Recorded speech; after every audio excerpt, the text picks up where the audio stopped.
तहसीलदार साहेब 2 ते 3 महिने झाले आमचा सोयाबीनचा ढीग शेतात तसाच पडून आहे. याला डुकरे खायले तर याला रोही खायले तर 2 महिन्यापासून मी इथं जागल करायलो हे सांभाळायलो. याचं कारण म्हणजे इथलं जे शेजारी आहे ते इथं माणसाला पण योजना झाले तर कसं तरी आलो आम्ही. पहिले तिथून गाडी बैल येत जाई, ट्रॅक्टर येत जाई, तिथूनच ते आता योजना झालंय. त्याच काही वैयक्तिक कारणामुळं ते आम्हाला अडचण करायलंय.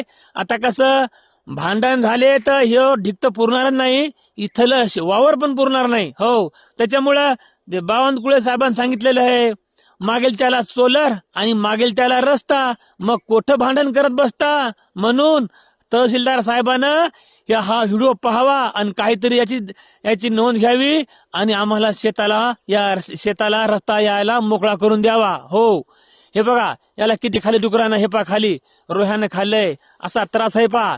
तहसीलदार साहेब तुम्ही या शेताला रस्ता करून द्या. असे बकळ शेजारी हेत रस्त्यामुळं त्रासलेले, त्यांना आम्हाला रस्ता करून द्यावा. ओके, हा व्हिडिओ तहसीलदार साहेबापर्यंत पोहोचला पाहिजे.